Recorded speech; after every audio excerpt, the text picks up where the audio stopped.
Hey, high school literacy leaders, this is DLC Foster Yankee, welcoming you back to another episode of Curriculum Chats. And in this video, I'll be discussing Section 1, Lesson 2 in the Antigone unit. We have the goals, teaks, and ELPs for this lesson. The goals are students are analyzing context to distinguish among denotative, connotative, and figurative meanings of words in Antigone, discussing and writing about the explicit or implicit meanings of lines 1 through 116 in Antigone, interacting with Antigone in meaningful ways, such as note-taking and annotating, and analyzing how Sophocles develops complex yet believable characters through cultural settings and events in lines 1 through 116. The two texts for this lesson are Antigone by Sophocles and a YouTube video, The Battle of the Greek Tragedies. Again, we have lots of materials. The Section 1 diagnostic checklist, character argument note-taking tool, vocabulary list, vocabulary and context tool, vocabulary journal, academic discussion reference guide, annotating and note-taking reference guide, argument reference guide, claims, literacy toolbox, and theme reference guides, and the Section 1 question set.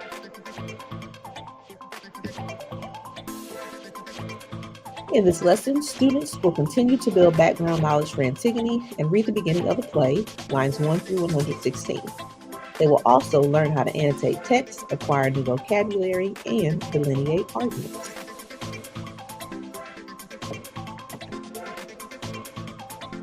This lesson begins with students reviewing the question they answered at the end of Lesson 1, which is seen there on the screen, and discussing their responses either as a class or in small groups. A review of the section discussion norms from the Academic Discussion Reference Guide is suggested. After discussing, students work in small groups to review the theme reference guide and any notes or annotations they made while reading the document, and consider questions 1 and 2 on the screen. For the teaching notes, in order to check for understanding of the theme reference guide that students read, teachers should facilitate a discussion with the class on the concept of theme, using this discussion to review the literary concept, discussing the ways in which authors use plot, setting, conflict, and characterization to develop themes. Students will be tracking thematic ideas as they trace characters' arguments throughout the play, so it will be important for them to have a firm understanding of this concept early in the unit.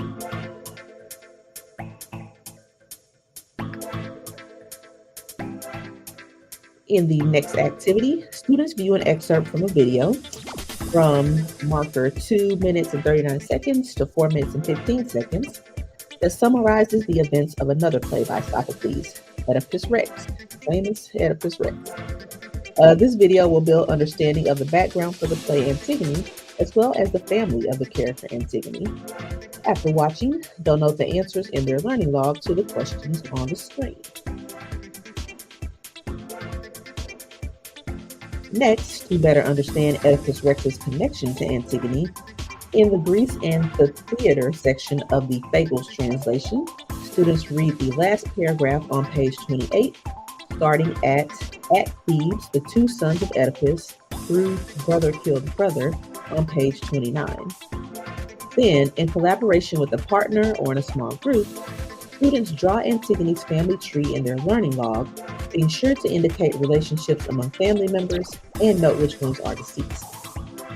For the teaching notes, teachers should ensure that they begin and end the video at the points indicated, as other parts of the video are unnecessary and will possibly confuse the students at this point in the unit. As a scaffold for English learners or for students needing additional support, consider charting the family tree as a whole class. This exercise will also aid students who are visual learners. In this activity and subsequent activities for this lesson, students will be faced with the difficult topics of incest, suicide, violence, and death. Some students may find the text difficult to view or read and might need support discussing the sensitive topics. The teacher is the best person to determine which reading passages or content might present challenges to their students. So that's a great discussion to have during CBPL These are definitely sensitive topics that will challenge some students, but that doesn't mean we just skip over those parts. So how do we address those topics in a sensitive way while still engaging those students? Okay. Moving on to activity 3. The teacher presents students with a list of vocabulary necessary for the reading and comprehension of Antigone. Some of these words should be defined for them by the teacher when necessary, others should not.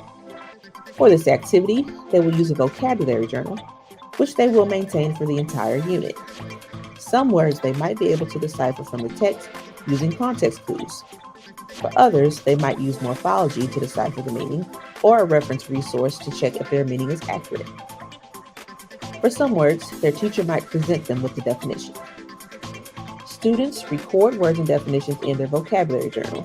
For each word, identifying the vocabulary strategy, either context, morphology, reference resource, that they use to determine its meaning. Teachers might assign a certain dictionary, such as Webster or the Oxford English Dictionary, to ensure accuracy. Students should keep individual vocabulary journals, as the unit has students add to and use their journals throughout the lessons. Teachers might also have students work collaboratively to create a word wall that is maintained and revisited throughout the unit. Definitely want to see that. And there are also some great notes about supporting EB students with vocabulary acquisition that can be found in the teaching notes for this activity.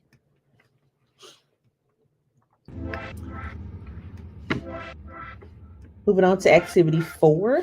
Students listen as lines 1 through 116 of Antigone are read aloud.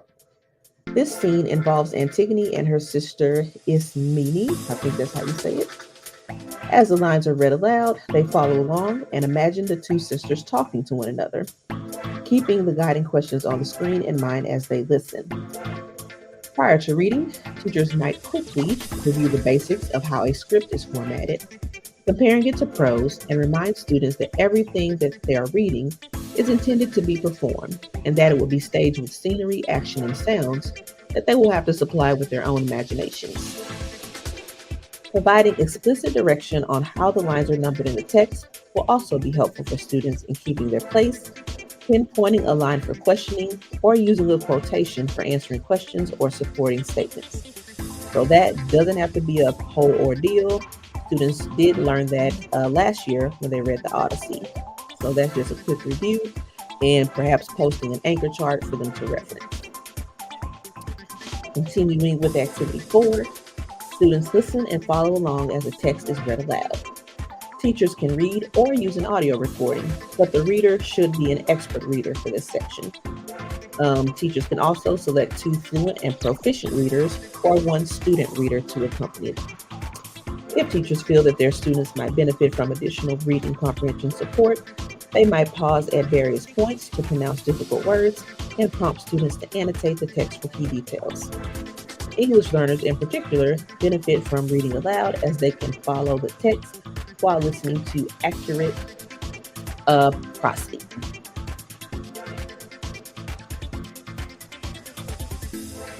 On to activity 5. In this activity, students are adding the words on the screen to their vocabulary journal, and the teacher will model one of them using the vocabulary and context tool. And in the teaching notes, it does say it might be useful for the teacher to define raise a mound, which can be found in line 95.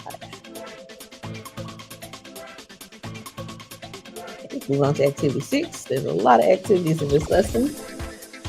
In activity 6, students reread lines 1 through 116 and follow their teacher's instructions for how to annotate their physical text of Antigone, because they will be expected to annotate as they read. Once their teacher has modeled the process for them, students consider using the annotating and note-taking reference guide to assist them in the annotation process in the future. I'm guessing they're referring to the chart in that guide that has the symbols that they use for annotating. They'll also add words to their vocabulary journal as part of the annotation process. Students use the following questions seen on the screen to guide their annotations. Finally, the class discusses the responses to the guiding questions. Per the teaching notes, annotating lines 1 through 116 which students have listened to and read along with, will be helpful in covering a large amount of text. Teachers should have already annotated some points and ask students for additional points in the text to annotate as needed.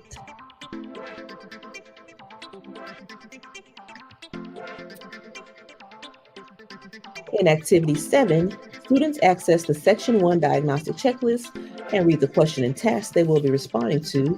Then, based on their understanding of the prompt and analysis of lines 1 through 116, they discuss the prompt with a partner and add to their learning log any additional notes they think are relevant. As they discuss, teachers should ensure they are engaging in meaningful dialogue and taking appropriate notes.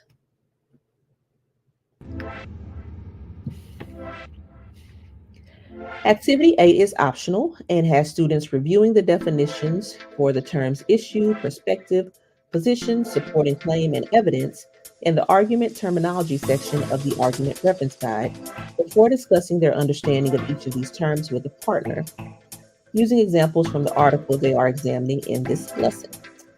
In their vocabulary journals, students paraphrase the definitions for these 5 concepts and terms. For the teaching notes, this is an optional vocabulary building activity to help students build an initial understanding of key concepts and elements related to argumentation. Having an understanding of these key concepts will be necessary so that they are able to delineate and analyze characters' arguments and those of informational text in the unit. Students will use these terms as they discuss characters' perspectives and positions throughout the play and as they use the character argument note-taking tool.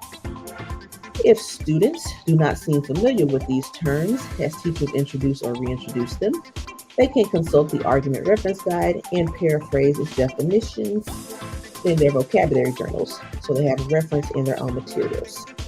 Teachers might also make these terms the first ones they add to the classroom word wall, which can be maintained as a visual classroom resource or aid for students. So it is optional, so it's worth considering and discussing in CBPL which students might benefit from this activity.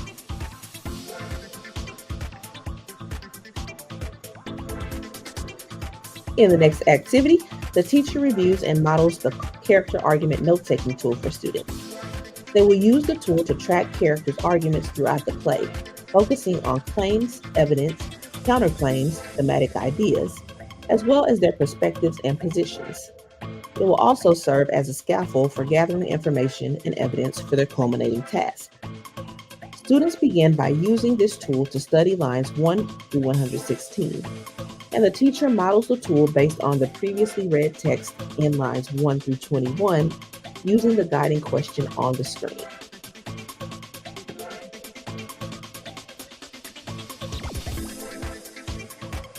Students follow along and fill out their character note-taking tool as their teacher models and discusses the thematic ideas from the theme reference guide. After the teacher has modeled, students work with a partner to reread lines 23 through 59 and continue focusing on the guiding question using the character argument note-taking tool. For the teacher notes, much background knowledge is provided in Lesson 1 that should assist students in understanding the way each of the characters of the sisters behaves in this section of the play. For additional support with identifying claims and counterclaims, students can refer to the claims reference guide, particularly the identifying claims section. Teachers might note that the characters in Antigone, through tight dialogue, often make statements in reference to one another's lines.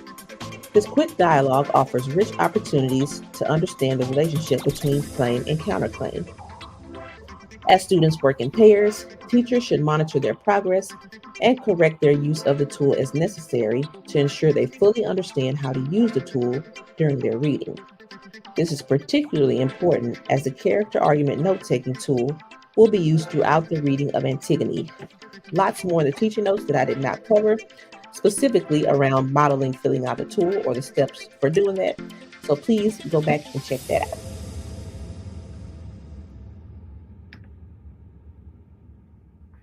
This lesson concludes with students continuing to use the character argument note-taking tool and rereading lines 60 through 116 using the same guiding question.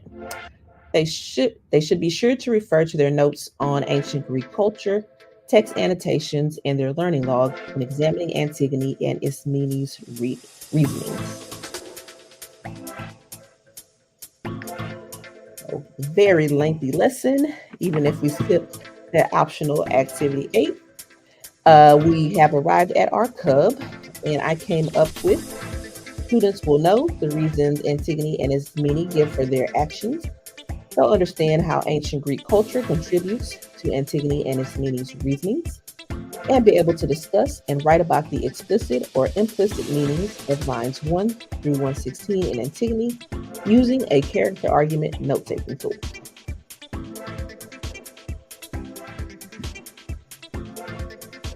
Right, that's a wrap for Section 1, Lesson 2. Thank you for watching. There's my contact information if you'd like to reach out, and don't forget to like and subscribe so you never have to worry about missing a video. See you in the next chat.